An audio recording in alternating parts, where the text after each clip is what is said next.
35-40 लोग, दाइश से इनका ताल्लुक है, भारत जो है वो इनकी पुष्टपनाही कर रहा है। आपका तो इंटरनेशनल मीडिया के ऊपर, इंटरनेशनल स्टेज के ऊपर बड़ा क्लासिक केस है। तब मैं जाऊंगा जब ये दफनाएंगे जाके। आपकी जिद जो है वो सारी की सारी इस कबीले के साथ चलती थी। आपकी जिद इस बात के ऊपर क्यों नहीं चलती कि हमने 35 से 40 लोगों को गिरफ्तार करना है? इंटरनेशनल फोरम्स के ऊपर जाके उसको प्रूफ करें कि जनाब ये है वो दाइश और ये हरकतें कर रहा है और भारत की वजह से हो रहा है ये सब कुछ। किसका इंतजार कर रहे हैं? कौन आके ये सब कुछ करेगा?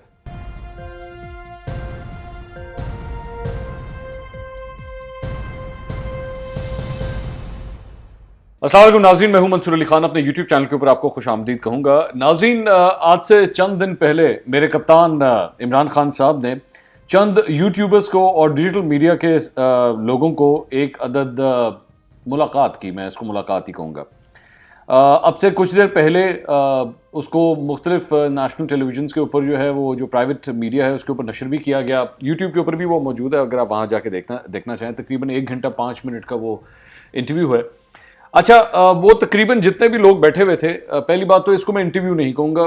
इंटरव्यू जो होता है उसका फॉर्मेट कुछ डिफरेंट होता है। ये आप इसको एक प्रेस कॉन्फ्रेंस ही समझिए। ये एक प्रेस कॉन्फ्रेंस थी जहाँ पे एक एक करके तमाम लोग जो है वो अपना एक सवाल करते थे और वज़ीर आज़म जो है वो उसका जवाब दे देते थे, एंड दैट्स इट। बस आगे से किसी किस्म का कोई काउंटर क्वेश्चन हो नहीं रहा था। अब मुझे नहीं पता ये फॉर्मेट इस किस्म का था या इनको कहा गया था कि जनाब आपने एक सवाल करना है, वज़ीर आज़म एक जवाब देंगे और उसके बाद कहानी आगे चली जाएगी। सिर्फ एक सहाफ़ी थे जिनका मैंने पूरे इंटरव्यू के अंदर देखा कि उन्होंने 2 सवाल कर लिए, लेकिन वो भी काउंटर क्वेश्चंस उनको नहीं कहा जा सकता। बहरहाल शायद फॉर्मेट ही इस किस्म का था। जो इंटरव्यू एक बाकायदा तौर पर होता है, जिस तरह मैंने किया था या मुख्तलिफ टेलीविजन एंकर्स ने किया है, उसमें सवाल जवाब का सिलसिला जो है वो आगे पीछे चलता रहता है। आप काउंटर क्वेश्चन भी कर सकते हैं।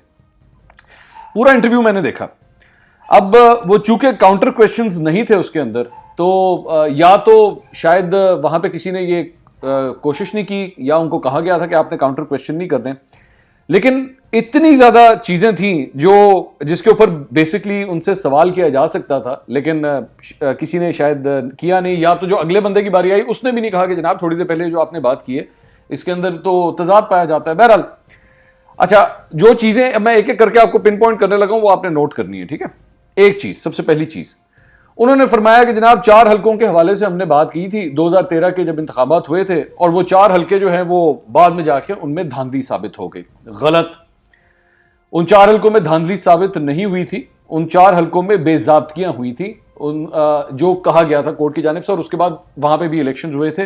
वो 4 हलके अब किसके पास हैं? उन 4 हलकों का जब दोबारा इंतखाबात वहां पे हुए भी थे तब क्या रिजल्ट आया था, ये खुद ही जाके आप चेक कर लीजिएगा। तो ये एक अदद गलत बयानी, बल्कि इसमें एक गलत बयानी ये भी थी कि आपने इस सिलसिले में जुडिशल कमीशन बना था और उस जुडिशल कमीशन के सामने जाके पाकिस्तान तहरीक इंसाफ केस हार गई थी। तो एक आपकी गलत बयानी। उसके बाद जो मजीद उन्होंने इसके अंदर बात की, एक उन्होंने बड़ी इंपॉर्टेंट बात की, जो उन्होंने कहा कि जनाब ये जो दहशत गर्दी के वाक़यात हो रहे हैं, ख़ासतौर पे हज़ारा कबीले के साथ जो कुछ बलूचिस्तान के हवाले से हुआ, जो सवाल उनसे किया गया, उन्होंने कहा जनाब दाइश जो है ना वो ये सब कुछ करवा रही है और दाइश है। अच्छा, जब इन्होंने कोयटा के अंदर अभी हज़ारा बरादरी के वो जो एक फैमिली से इनकी मुलाकात हुई थी, बाकी फैमिली से तो नहीं हुई थी, वो जो एक फैमिली से मुलाकात हुई थी उसमें उन्होंने कहा था 35-40 लोग हैं और ये 35-40 दहशतगर्द हैं जिसकी वजह से हो रहा है।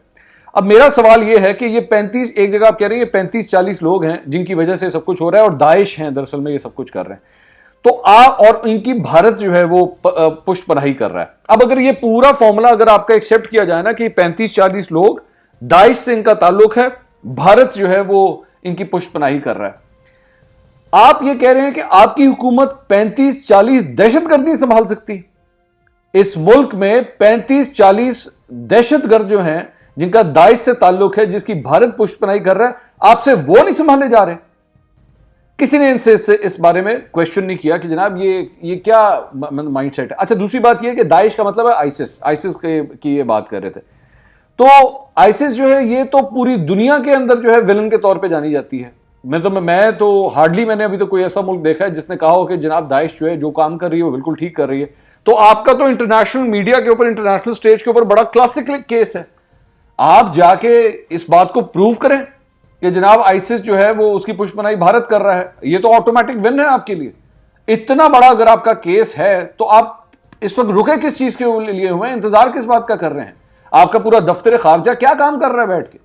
जाके प्रूव करें इस बात को ये तो बहुत अच्छी बात है अगर आपको इतनी इंफॉर्मेशन है। फिर उन्होंने कहा कि जनाब हमें ना इस सिलसिले में हमारे पास पूरी ब्रीफिंग थी कि ये सब कुछ हो रहा है और ये लोग प्लान कर रहे हैं और ये फिरका वराना जो है फसादात फैलाने की कोशिश कर रहे हैं। आपके पास ब्रीफिंग थी, आपके पास नॉलेज थी, आपके पास इंटेलिजेंस थी, आपको ये पता है कि 35 से 40 लोग ये सब कुछ कर रहे हैं, दाइश इसके पीछे है, भारत उसकी पुष्पनाही कर रहा है, इसके बावजूद ये वाकया पेश आ गया। तो फिर आपकी हुकूमत क्या कर रही है? आपकी हुकूमत ने किया क्या फिर इस सारे सिलसिले में? सिर्फ जाके वो 6 दिन का धरना करवाना था कि नहीं मैंने जाके वहां पे दफनाना नहीं है? आपको जो पता है कि ये दहशतगर्दी हुई है, आपके सामने सब कुछ हुआ है, इसके बावजूद 6 दिन तक आप बैठे रहे पीएम हाउस के अंदर कि नहीं मैंने तब मैं जाऊंगा जब ये दफनाएंगे जाके। आपकी जिद जो है वो सारी की सारी इस कबीले के साथ चलती थी। आपकी जिद इस बात के ऊपर क्यों नहीं चलती कि हमने 35 से 40 लोगों को गिरफ्तार करना है? आपकी कहां है आपकी अना, आपकी जिद इसके पीछे क्यों नहीं आती? आपकी जिद इसके पीछे क्यों नहीं आती कि भारत जो है वो अगर इस दाइश को सपोर्ट कर रहा है तो इंटरनेशनल मीडिया के ऊपर जाके इसको बताएं, जाके इंटरनेशनल फोरम्स के ऊपर जाके उसको प्रूव करें कि जनाब ये है वो दाइश और ये हरकतें कर रहा है और भारत की वजह से हो रहा है ये सब कुछ। किसका इंतजार कर रहे हैं? कौन आके ये सब कुछ करेगा? किसी किस्म का कोई इस सिलसिले में काउंटर क्वेश्चन नहीं हुआ। आगे चलें।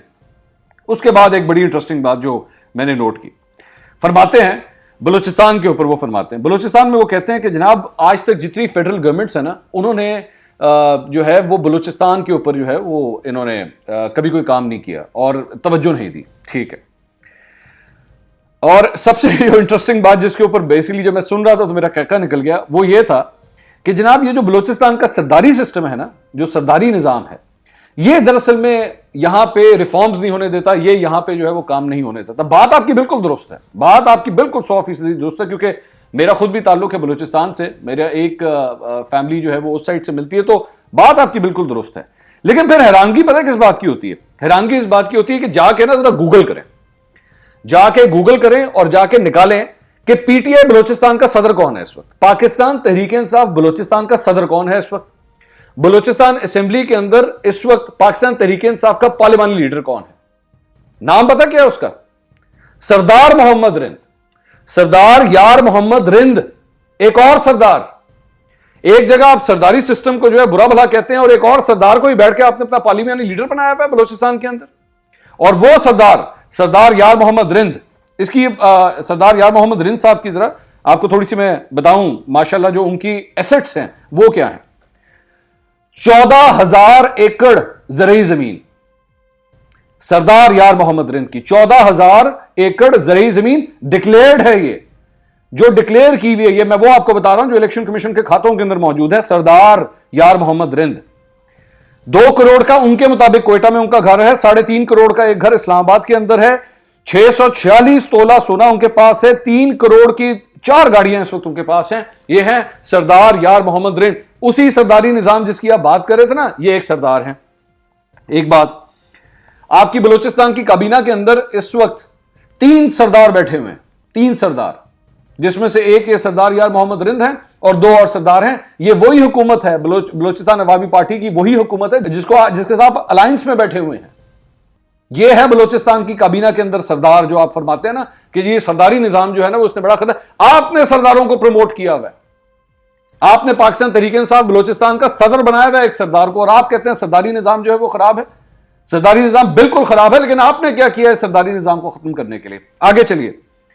जाम कमाल साहब सीएम बलूचिस्तान, उनकी तारीफ कर रहे थे जनाब। जाम कमाल साहब जो है वो बड़े जबरदस्त आदमी है। जाम कमाल साहब तो खुद मुस्लिम लीग नून में थे, पिछली हुकूमत में वजीर थे मुस्लिम लीग नून के। आप एक जगह खुद कहते हैं कि फेडरल गवर्नमेंट ने जो है बलूचिस्तान के ऊपर जो है वो ज्यादा ध्यान नहीं दिया, तो ये साहब तो उस हुकूमत में थे, उनकी आप तारीफें कर रहे हैं कि जनाब आज वो जो है वो सीएम बलूचिस्तान है। उनके दौर के अंदर ये हजारा कबीलों को टारगेट किया गया। आपने इस सीएम के खिलाफ क्या एक्शन लिया सवाए उनको इस काम के भेजने के लिए कि जाएं जाके मुज़ाकरात करने? और आपने क्या किया इनके खिलाफ? कोई सीएम बलूचिस्तान के खिलाफ कोई एक्शन हुआ? 10 लोगों की लाशें वहां पे पड़ी हुई थी, कोई एक्शन हुआ? कोई एक्शन नहीं हुआ। जाम कमाल साहब, इनकी जायदाद 72 करोड़ रुपए की जायदाद, तो कम से कम एक जायदाद है जो डिक्लेयर्ड है। 15 गाड़ियां हैं इनके पास, ये डिक्लेयर्ड गाड़ियां हैं जो मैं आपको बता रहा हूं। ये हैं जाम कमाल साहब। फिर आप कहते हैं ये इतना गरीब सूबा है, तो वो जो गुर्बत का फॉर्मूला जो पंजाब के हवाले से चल रहा था, जिसमें आपने ये फरमाया कि जनाब उस्मान बुजदार साहब जो हैं वो मैं उनको इसलिए वहां से लेकर आया हूं क्योंकि वो सबसे मुतवस्सित तबके से ताल्लुक रखते हैं, सबसे जो बैकवर्ड इलाका है उससे ताल्लुक रखते हैं, मैं इसलिए इनको लेकर आया हूं। बलूचिस्तान में क्या हुआ? बलूचिस्तान में जान कमाल की फिर क्या जरूरत थी? यहां पे एक गरीब शख्स नहीं आ सकता था क्या? यहां पे एक गरीब शख्स को सीएम नहीं बनाया जा सकता था क्या? यहां के आपके असूल खत्म हो गए। आगे चलिए। उसके बाद एक और वो बात करते हैं ख्वाजा आसिफ साहब की। वो कहते हैं कि जनाब हमारी सोसाइटी, और साथ साथ मीडिया को भी उन्होंने कहा, हमारी सोसाइटी और हमारा मीडिया जो है वो इस हद तक मॉरली करप्ट हो चुका है, मॉरल ब्रेकडाउन हो चुका है, मोरालिटी के स्टैंडर्ड्स इनके इतने गिर गए हैं कि उनको ख्वाजा आसिफ की 22 करोड़ की भी जो करप्शन है वो कुछ नहीं नजर आती। नाम क्यों नहीं लेते?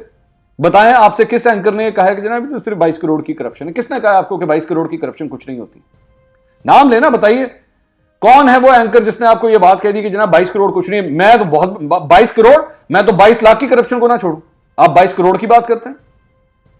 दूसरी बात ये, आपने कहा जनाब मीडिया जो है ये बड़े प्लान के साथ, मीडिया को उन्होंने टारगेट, सारी बात है यूट्यूबर्स बैठे हुए थे ना सामने, तो सारे के सारे उनका तो एक काम है कि आपने मीडिया को बुरा भला कहना है। तो वो जनाब देखें जी 7 से 11 जो है वो बड़े इस किस्म के शोज होते हैं और उसके अंदर जो है तो कहते हैं हाँ हाँ बिल्कुल प्लान के साथ ये सब कुछ हो रहा है। अब मॉरल करप्शन में क्या होती है वो मैं आपको समझाता हूं। मॉरल करप्शन वो होती है जो आपने की थी। मॉरल करप्शन वो होती है जब जहांगीर खान तरीन को सुप्रीम कोर्ट ने ये कह दिया था कि ये शख्स ना अहल है, ये शख्स झूठा है और ये शख्स जो है वो अपने खानसामे और अपने ड्राइवर के नाम पे जो है वो शेयर्स ट्रेड करता रहा है, जिसका उसने जुर्माना भी भरा है, जिसको सुप्रीम कोर्ट ने कहा कि इसका पाकिस्तानी सियासत से ताल्लुक नहीं होना चाहिए। उस जहांगीर खान तरीन से आपने फिर भी अपनी हुकूमत बनवाई, उस जहांगीर खान तरीन को आपने फिर भी पार्टी से नहीं निकाला। उस जहांगीर खान तरीन ने इतना अपना असर और रसूख इस्तेमाल किया कि शुगर कमीशन रिपोर्ट ने बताया कि ये शख्स कितना मॉरली करप्ट है। लेकिन इसके बावजूद जहांगीर खान तरीन को तब से लेकर जब से उसका फैसला आया था सुप्रीम कोर्ट के अंदर, तब से लेके जब तक आपके मामला खुद नहीं उसके साथ खराब हो गए, आप जहांगीर खान तरीन को साथ लेकर चलते रहे। इसको कहते हैं मॉरल करप्शन। यह होता है मॉरल स्टैंडर्ड्स को नीचे लेकर आना, कि आपको नजर ही कुछ नहीं आता। मॉरल करप्शन उसको कहते हैं जो लोग जिनके आपकी अपनी हुकूमत के अंदर नजर आ रहा है कि उनके ऊपर जो है इल्जामात लगे हुए हैं, करप्शन के इल्जामात लगे हुए हैं, लेकिन इसके बावजूद वो कंटिन्यू कर रहे हैं। अलीम खान साहब के ऊपर कोई कम इल्जामात है, लेकिन अलीम खान फिर भी आपकी काबीना के अंदर शामिल है। इसको कहते हैं मॉरल करप्शन। जब अपनी आंखें बंद कर लेना। ख्वाजा आसिफ की अगर 22 करोड़ की करप्शन है, मत छोड़े ख्वाजा आसिफ को, बिल्कुल मत छोड़िएगा, मैं आपसे कह रहा हूं मत छोड़िएगा। लेकिन साथ ही साथ अपने गिरबान में भी झांक कर देखें।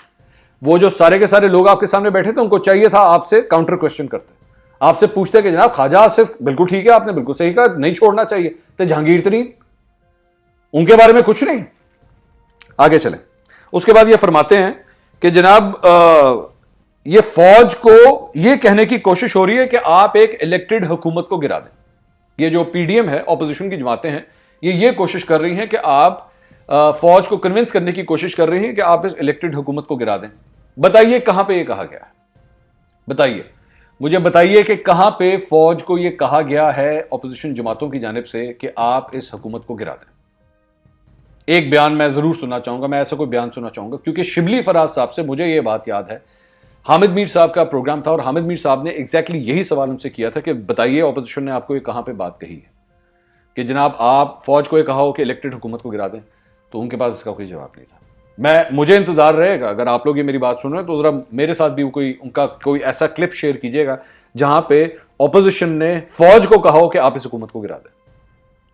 उन्होंने ये जरूर कहा है फौज को कि आप इनकी पुष्पनाही करना छोड़ दें, ये जरूर कहा है, लेकिन अगर ये कहीं कहा है कि जनाब आप इस हुकूमत को गिरा दें, गिराने का मतलब ये होता है कि सीधा सीधा मार्शल लॉ लगाएं, इस शख्स से जाके इस्तीफा ले लें, तो मुझे जरूर बताइएगा, क्योंकि ये बयान ऐसा कोई, लेकिन किसी किस्म का कोई काउंटर क्वेश्चन नहीं किया गया। अच्छा, उसके बाद ये फरमाते हैं, ब्यूरोक्रेसी के हवाले से सवाल किया गया कि जी पंजाब की ब्यूरोक्रेसी जो है वो बड़ी ठीक चल रही है। पंजाब की ब्यूरोक्रेसी ठीक चल रही है, ये इमरान खान साहब फरमा रहे हैं। अच्छा, जब मैंने इनका ये बयान सुना ना कि पंजाब की ब्यूरोक्रेसी ठीक चल रही है, तो मैंने ना दिल में दुआ की कि आखिरी दफ़ा जब इन्होंने किसी आईजी की तारीफ की थी ना, तो मेरे ख्याल में हफ्ते या 10 दिन में वो आईजी तब्दील हो गया था। उसके बाद ये सीसीपीओ लगाया था, वो सीसीपीओ भी तब्दील हो गया। तो ये ठीक चल रही है ब्यूरोक्रेसी। ये तो सिर्फ एक महकमा है जिसकी मैं आपको बात कर रहा हूं, मतलब महकमों की लिस्ट है पूरी पंजाब के अंदर, और वो ब्यूरोक्रेसी किस तरह ठीक चल रही है, कितने चीफ सेक्रेटरी अब तक तब्दील हो चुके हैं, कितने आईजी अब तक तब्दील हो चुके हैं, सीसीपीओ कितने तब्दील होते जा रहे हैं, आपको नाम ही याद नहीं रहता कि ये उखाड़ पछाड़ का सिलसिला जो है वो कितना चल रहा है। वो फरमाते हैं ब्यूरोक्रेसी जो है वो ठीक चल रही है। अच्छा, उसके बाद मीडिया का उन्होंने कहा कि हमारा मीडिया जो है वो करप्शन को गलत नहीं समझता। कब इस तरह हुआ है कि वो मीडिया जो है वो करप्शन को गलत नहीं समझता? किसने कहा है? किसने आपको ये मैसेज दिया है? किसने ऐसी कोई बात कही है कि मीडिया जो है वो करप्शन को गलत नहीं समझता? मुझे अफसोस इस बात का हो रहा था कि वो आपके सामने जो लोग बैठे हुए थे ना, उनमें से कम तीन चार को तो मैं खुद जानता हूं जिनका अपना ताल्लुक मीडिया से है। तो जब आप मीडिया के ऊपर इतनी एक ब्लैंकेट किस्म का इल्जाम लगाते हैं तो वो उनके ऊपर भी तो लगाइए ना। वो सिर्फ आज अगर यूट्यूब के चैनल खोल के बैठ गए तो आपके ख्याल में उनका मीडिया से ताल्लुक नहीं है? ये लोग मीडिया के ही पैदावार हैं। मीडिया ने ही इनको सिखाया है कि आपने किस तरह बैठना है और किस तरह बैठ के खिताब करना है और किस तरह इन्वेस्टिगेट करना है स्टोरी को। वो और बात है कि फिर अब चले, बात लंबी हो जाएगी, मैं किसी के खिलाफ कुछ कहना नहीं चाहता क्योंकि ये टॉपिक नहीं है मेरा आज का। अच्छा, उसके बाद एक बात जो मुझे अच्छी लगी, ये जाहिर बात है जब इतनी बातें की हैं तो एक बात जो मुझे बहुत अच्छी लगी, उन्होंने कहा कि जनाब ये जो चेंज है ना, ये जो तब्दीली का जो कॉन्सेप्ट है, ये एक ऑन गोइंग प्रोसेस है। मुझे खुशी इस बात की हुई कि कम से कम 2.5 साल के बाद इनको इस बात का एहसास हो गया। वो बेशक इस पर उन्होंने यू टर्न मारा है, लेकिन चले इस बात का उनको एहसास हो गया कि चेंज जो होता है ना वो एक दिन में नहीं आता। लेकिन ये सारी बातें ना 2018 के इलेक्शन से पहले नहीं हो रही थी। 2018 के इलेक्शन से पहले जब आप बैठ के अपने लोगों को बैठ के ख्वाब दिखाते थे ना, इमरान खान आएगा और इमरान खान ये कर देगा और इमरान खान वो कर देगा और यूं हो जाएगा और ये हो जाएगा और वो हो जाएगा, ये सारी बातें और वादे थे। शुक्र है कि 2.5 साल के बाद अब आपको इस बात का एहसास हुआ है कि ये एक ऑन गोइंग प्रोसेस होता है। मुआशरा अपने आप को खुद आहिस्ता आहिस्ता ठीक करता है। वो जो सुहाने ख्वाब दिखाए थे ना कि हम आएंगे और यूं 8,000 अरब का जो है वो टैक्स इकट्ठा होना शुरू हो जाएगा, हम IMF से लोन लेना बंद कर देंगे, महंगाई नीचे चली जाएगी, पेट्रोल इतने का हो जाएगा, ये सारी की सारी जो है ये झूठे वादे थे। शुक्र है आज आपको इस बात का एहसास हुआ, जब रियलिटी हुई है ना, जब आके कुर्सी पे खुद बैठे हैं, खुद को देखा है कि सिस्टम चलता है किस तरह, तब आपको आइडिया हुआ है कि ये एक ऑन गोइंग प्रोसेस है। तो मैं फिर भी इस बात पे इनकी तारीफ करूंगा कि कम से कम 2.5 साल के बाद उनको इस बात का आइडिया हो गया। जाते हुए ये जितने लोग वहां पे बैठे हुए थे, मैं खास तौर पे एक नाम लेना चाहूंगा। अरीबा शाहिद खातून है, उनका सवाल सबसे एंड पे रखा हुआ था, शायद उन्होंने किया सबसे एंड पे था, मुझे नहीं पता इस बात का। बोलो जवान से उनका ताल्लुक था। उन्होंने एजुकेशन के ऊपर सवाल किया। मेरा ख्याल में जितने सवालात वहां पे किए गए, सबसे बेहतरीन सवाल जो है वो अरीबा शाहिद का था। उन्होंने एजुकेशन बजट के हवाले से उन्होंने बहुत अच्छा, बड़ा आर्टिकुलेट, बड़ा वेल रिसर्च सवाल किया और मैं उनके इस सवाल से बड़ा इंप्रेस हुआ। किसका सवाल सबसे बुरा था या क्या सवाल था, मैं उसके में नहीं जाऊंगा क्योंकि जाहिर बात है मेरी आदत, मैं जो सहाफ़ी हों, जर्नलिस्ट हों या यूट्यूबर्स को काम, मेरी कोशिश होती है कि मैं क्रिटिसाइज़ ना करूं क्योंकि बरादरी जाहिर बात है एक है। लेकिन अच्छा जो सवाल है वो एक नौजवान खातून थी, उन्होंने बहुत अच्छा सवाल किया, उनकी तारीफ़ करना बनता है। सबसे इंटरव्यू के आखिर में वो सवाल है, आप भी ज़रूर जाके सुनिएगा क्योंकि बड़ा अच्छा उन्होंने, वो और बात है कि जवाब में दम था कि नहीं था, सवाल में अलबत्ता दम था और मुझे मज़ा आया उनका सवाल सुनने का। तो ये सारी डिटेल थी। प्रेस कॉन्फ्रेंस मेरे ख्याल में मैं ऐसे कहूँगा, इसको ना इंटरव्यू कहा जा सकता है ना कुछ कहा जा सकता है। प्रेस कॉन्फ्रेंस थी जिसमें सबने एक एक सवाल किया, उन्होंने जो जवाब दे दिया, किसी किस्म का कोई काउंटर क्वेश्चन नहीं किया गया और वो जिसे कहना जो पकड़ा दिया गया वो ही एक्सेप्ट कर लिया गया। तो ठीक है, अच्छी बात है। चलें, एटलीस्ट कुछ ना कुछ कोई ना कोई कर तो रहा है ना, मुल्क का वज़ीर आज़म कुछ कर तो रहा है। पिछलों ने तो इतनी हिम्मत भी नहीं की थी, ये वाले कम से कम ये कर तो रहे हैं, तो इस पर इमरान खान साहब की कम से कम तारीफ ज़रूर बनती है। हाँ, उनके जवाबात कितने तगड़े थे, कितने खोखले थे, ये फैसला आपने भी करना है। मैंने अपनी राय दे दी जो मैं समझता हूँ जहाँ पे उन्होंने गलत बयानी की। आपकी क्या राय है, फीडबैक ज़रूर दीजिएगा। अगले व्लॉग में आपसे दोबारा मुलाकात होगी। अल्लाह हाफ़िज़।